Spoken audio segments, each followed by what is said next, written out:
gente. Boa noite a todos, que Jesus nos abençoe, que a gente continue mesmo nessa alegria que o Marcial falou. Hoje a gente estava lá na campanha do Quilo, né, Rodrigo? E falando de alegria, muita alegria no coração, é o que a gente espera de todos. Enfim, esse é o tema que nos foi proposto, porque a casa trabalha com temas ligados à reforma íntima, ligados à doutrina, ao estudo mesmo das obras básicas, ligados ao evangelho, ligados a questões científicas. E então, hoje, a gente vai falar de ilusão. Alguém já parou para pensar sobre o significado dessa palavra? Porque a gente muitas vezes se encanta com ela quando a gente pensa em sonho. Mas sonho é diferente de ilusão. Sonhar a gente pode e deve. Como diz inclusive uma música do Milton, que tem até um livro, não sei se do Milton ou do Lô Borges, os sonhos não envelhecem. Mas a ilusão às vezes é um pouco traiçoeira na nossa vida. Então, na verdade, a gente tem que tentar entender o significado dessa palavra para a gente caminhar juntos nessa nossa reflexão. Várias as concepções dos dicionários, mas eu acho muito interessante essas duas primeiras. A falta de percepção ou de entendimento que prejudica os nossos sentidos. Ou seja, uma compreensão errada da nossa mente, que muitas vezes nos prega peças. Ou uma confusão que faz com que alguém não consiga distinguir a aparência da realidade.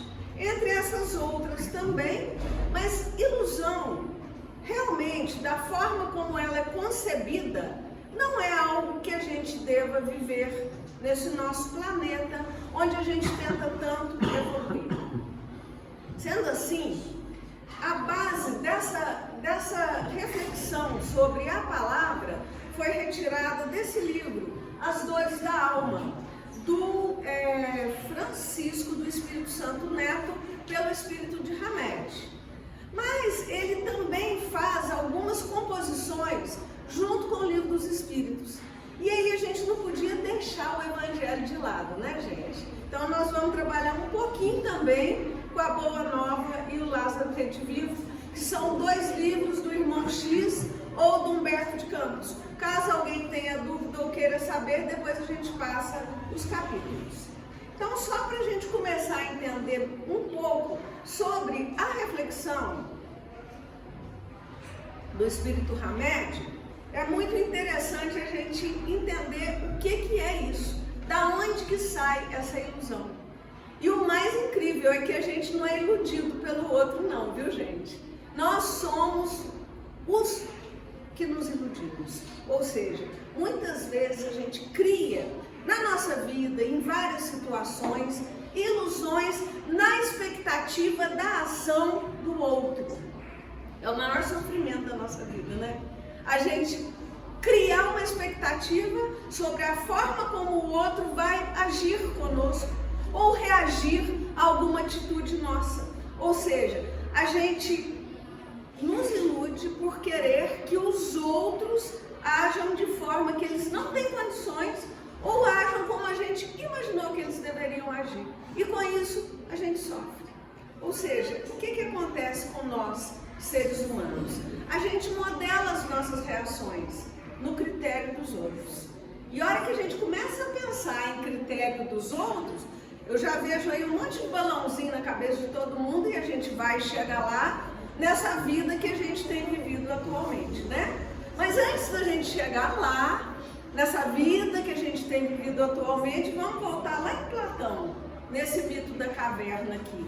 Acho que quem já estudou um pouquinho de filosofia conhece, né? Essa coisa estranha que é o mito da caverna. Eu não sei se a figurinha está dando para mostrar muito direitinho, mas o mito da caverna é baseado em prisioneiros que se encontravam atrás de um muro, onde as pessoas faziam movimentos mostrando que lá tinha cavalos, tinha gente que ia prendê-los, e eles ficavam ali aterrorizados, olhando aquilo que estava numa escuridão danada, e essas sombras se movimentavam, porque tinha luz atrás, sendo que, se eles quisessem, era só contornar o muro e sair pela abertura que estava lá atrás. Então, a gente quis trazer isso daria uma palestra inteira para a gente conversar, filosoficamente falando, sobre todos os personagens que trabalham dentro desse mito, mas é muito importante a gente entender que isso é o princípio de uma ilusão. Ou seja, a gente pensa que é uma coisa que na verdade não é, e a gente sofre infinitamente por aquilo. Então, a gente constantemente está criando fantasia na nossa mente. O tempo inteiro a gente bloqueia a nossa consciência quando a gente se recusa a entender o que é a realidade. Como efetivamente a vida funciona, as coisas funcionam. Muitas vezes é uma forma de sobrevivência mesmo de nós seres humanos. Mas precisamos, como diziam os jovens do meu tempo, acho que nem usa essa gíria mais, cair na real. Ou dar uma real na pessoa, em nós mesmos. Por quê? Porque muitas vezes as situações que a gente cria na nossa mente, as fantasias que a gente cria, não são aquelas com as quais a gente vai se deparar no decorrer da vida. E como eu já disse, esses diversos mecanismos de defesa que a gente usa, muitas vezes até de forma inconsciente, é para a gente reduzir sofrimento, para a gente reduzir situações, às vezes até com nossos familiares, com nossos filhos, ou com as coisas ou fatos de nossa vida que são inadmissíveis. Tem na literatura, eu sempre li muito, desde criança, adorei a ler demais. Existem inúmeros livros onde a gente observa as pessoas vivendo em realidades paralelas. Infelizmente, a causa de muitos sofrimentos. Hoje, inclusive, a gente tem até a realidade virtual, né?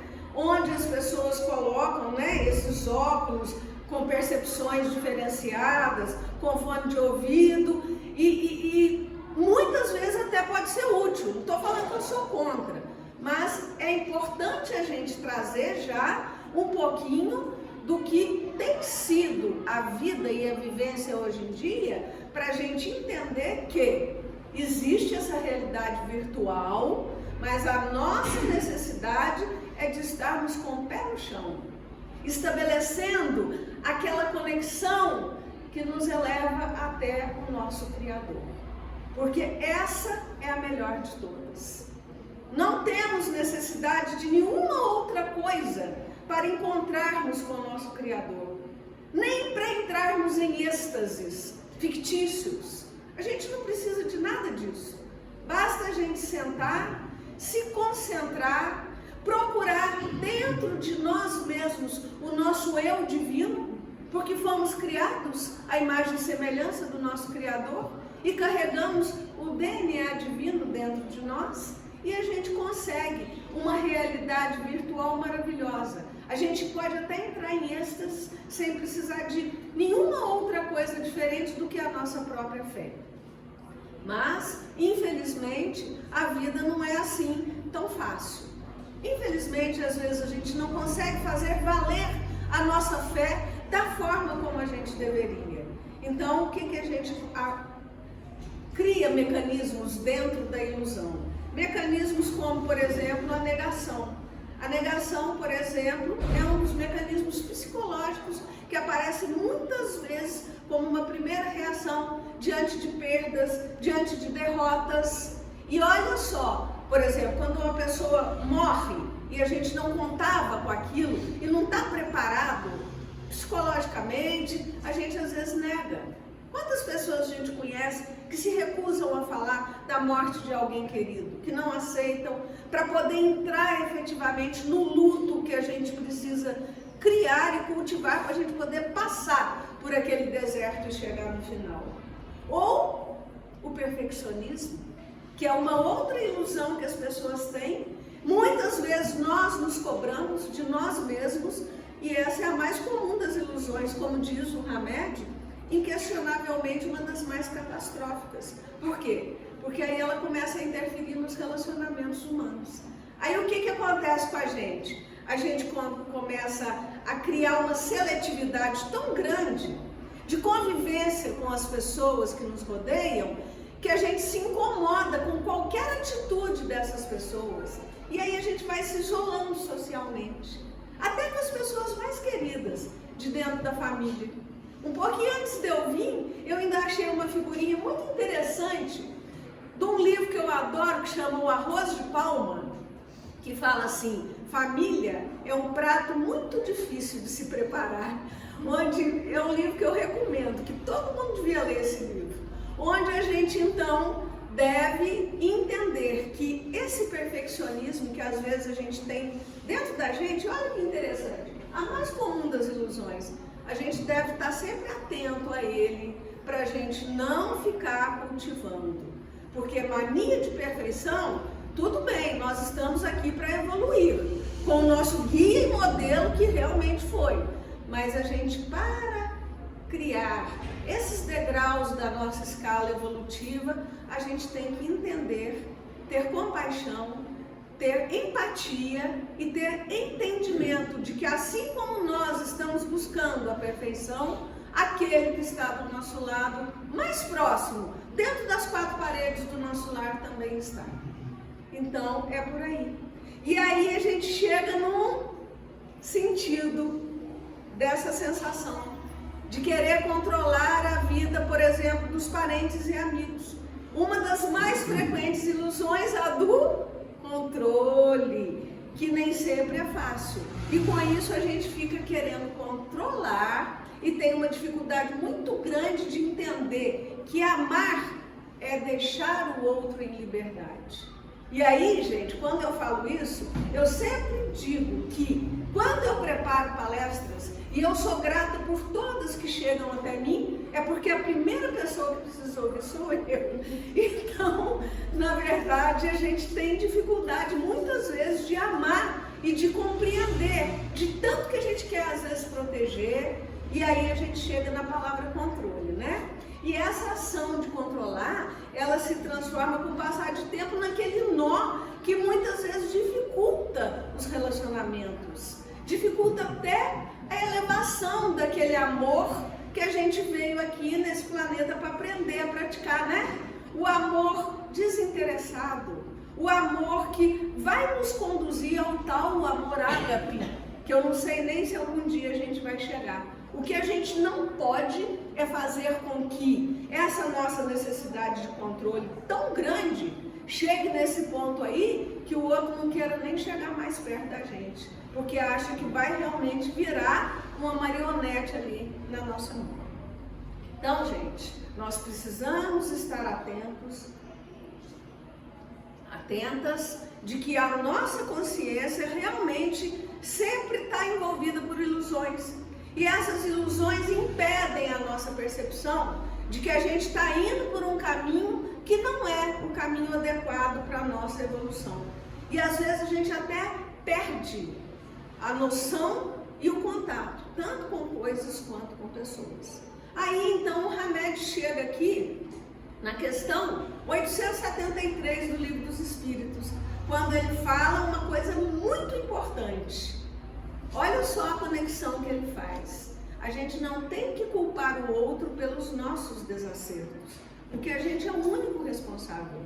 E cada um de nós é o responsável pela qualidade de vida que está experimentando aqui e agora. Então, mais uma vez eu volto naquele slide lá do início, onde eu falei que a gente coloca a expectativa da nossa vida no outro, esperando que o outro haja de determinada maneira, nos iludindo com isso, e por isso a gente sofre tanto. Porque, na verdade, o sentimento da justiça, como diz a questão 873, ele está na natureza. E a gente tem essa semente do progresso moral que o nosso Criador deixou para que a gente, no nosso coração, possa desenvolvê-lo. E o progresso moral, ele está totalmente conectado com essa nossa capacidade de percepção da realidade, de entendimento das dificuldades do outro e de fincar os nossos pés no chão com a nossa conexão com o nosso Criador. Então, na verdade, o que é mais produtivo?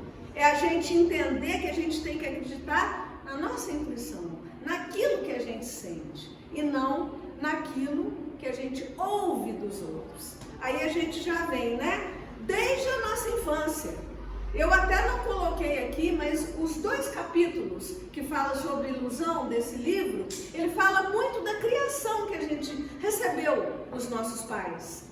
Essa criação que a gente ouviu, porque a gente aprende ouvindo, né, os ensinamentos de que não faça isso, não faça aquilo, isso não é o correto.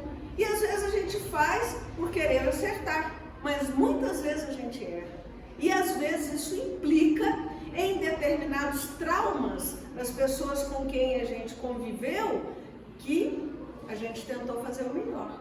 Então lá ele cita a criação de pais, a forma como as palavras repercutem no inconsciente daquela criança que vai crescendo com aquela ideia iludida daquilo que queria, que seria certo, que seria errado.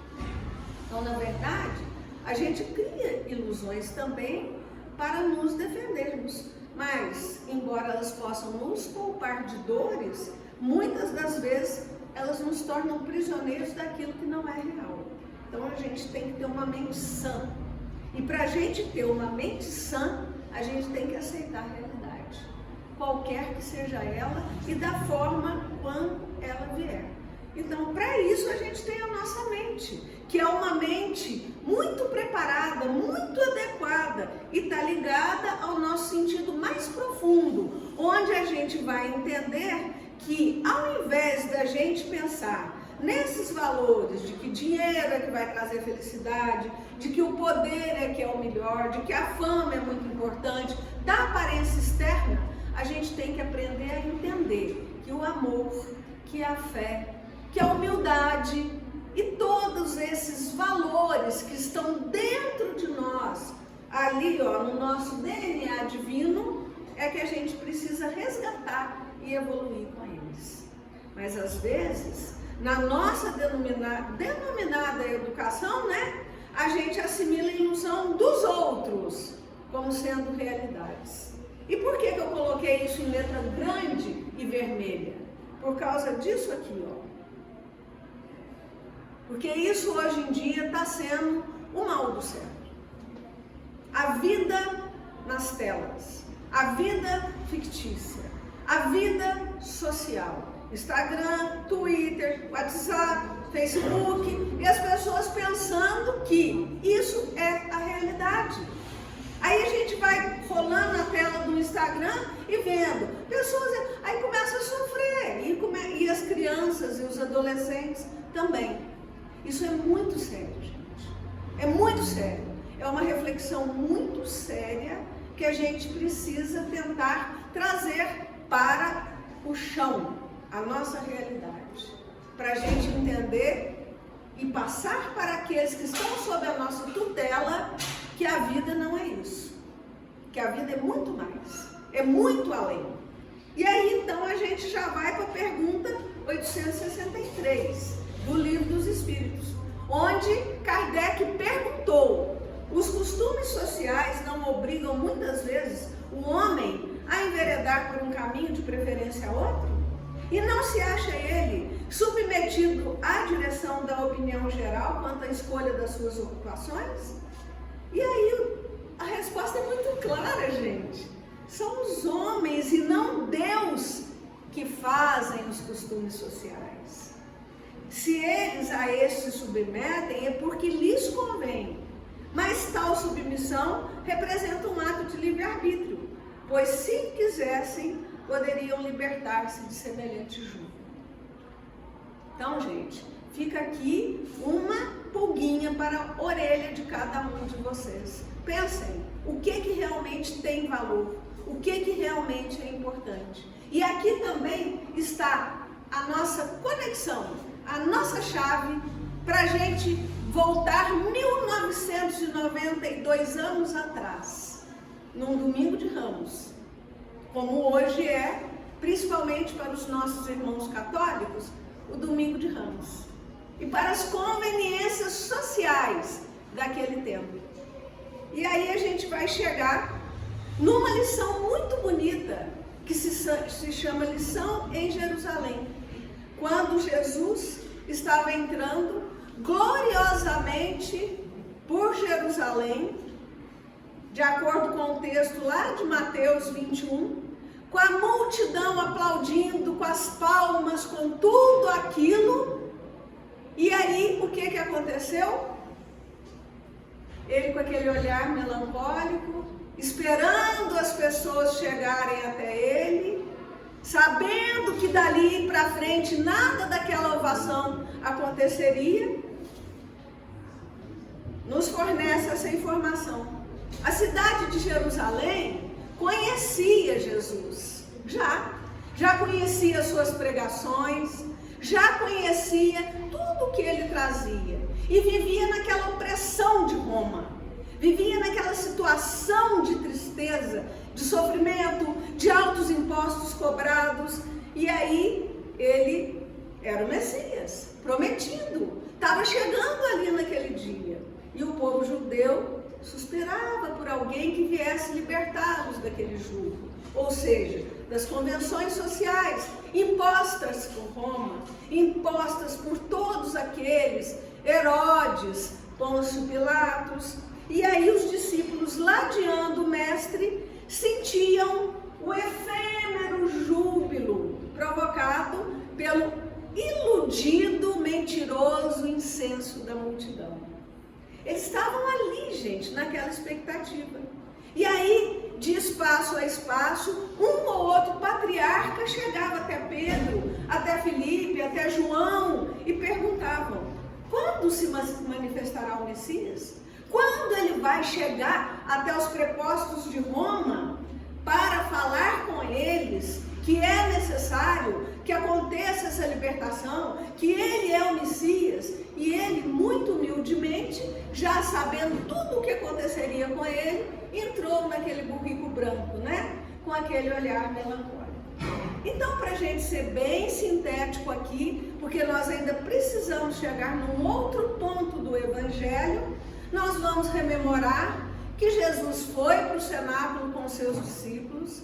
Foi quando aconteceu a última ceia, e todos estavam ali, esperando, do lado de fora, as respostas. Eles iam ter uma reunião muito importante. Será que ele já ia mostrar o projeto para os seus discípulos? Será que ele iria já trazer e todos os porta-vozes falariam com aquela multidão que ovacionou Jesus, que ele realmente era o Messias e eles seriam libertados daquele jugo e ele finalmente ia para um trono, para uma cadeira importante, etc, etc?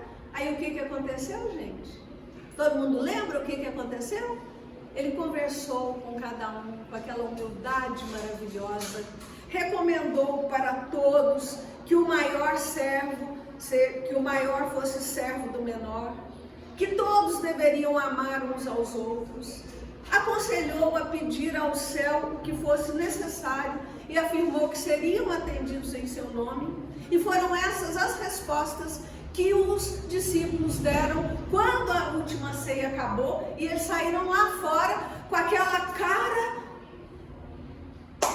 de iludidos, na expectativa de que Jesus ia trazer um projeto, e ainda falou para eles: nós não somos do mundo e o mundo vai nos aborrecer até que o seu reino seja estabelecido.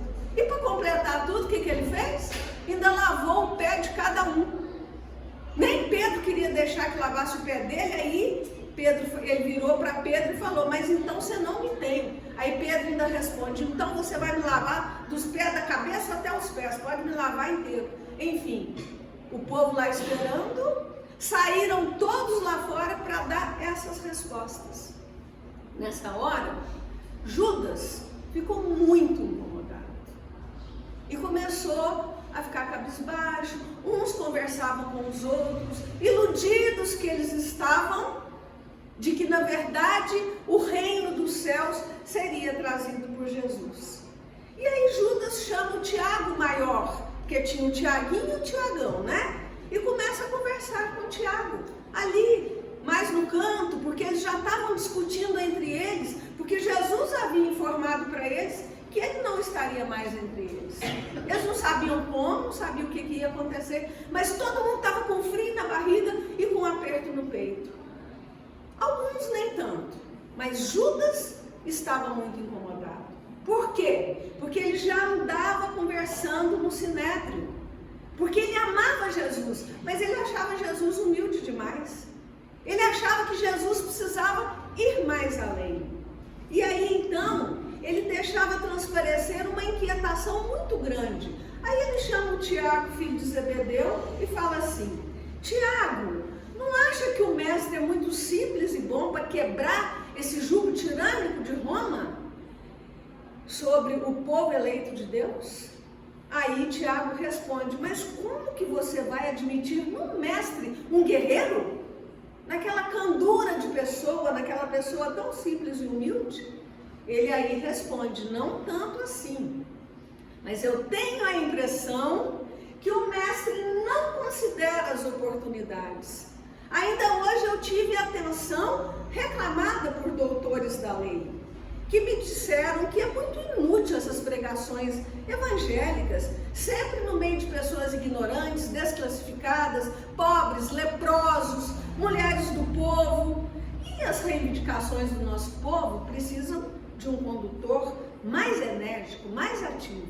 E aí segue aquele diálogo entre Judas e entre Tiago, já depois de que aconteceu tudo, e o Judas muito insatisfeito, porque ele estava iludido. Ele achava que Jesus ia botar para quebrar lá. E ele gostava de Jesus, mas ele tinha aspirações maiores. Tanto que ele achava que ele poderia entregar Jesus pelas 30 moedas que a gente sabe que ele o fez, e que Jesus depois seria libertado por ele. Aí ele ia coordenar os discípulos para espalhar a boa nova.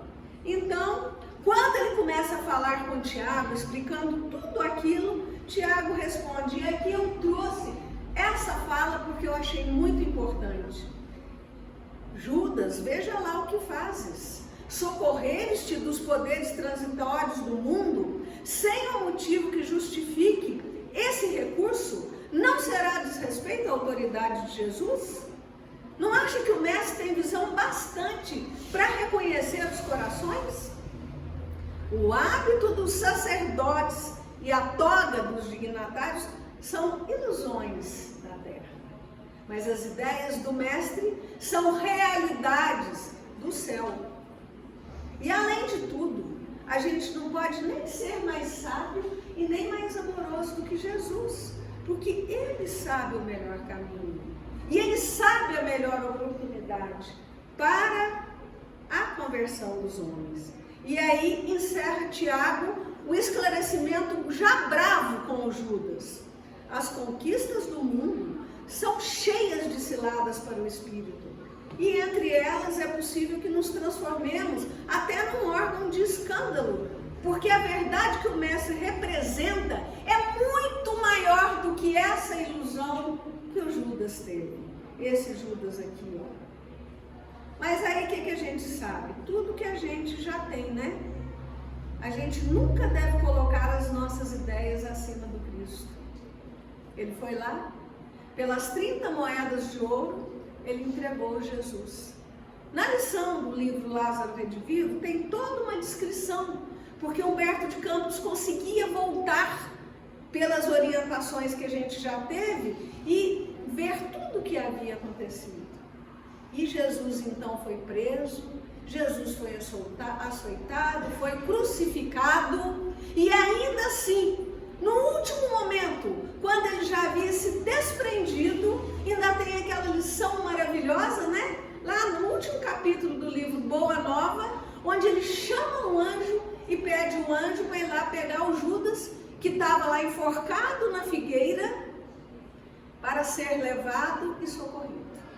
Então, gente, encerrando já essa nossa reflexão dessa noite, nesse domingo de Ramos, quando a ilusão nos colhe o espírito, eu não podia deixar de trazer Emmanuel, né? Então está aqui essa fala de Emmanuel.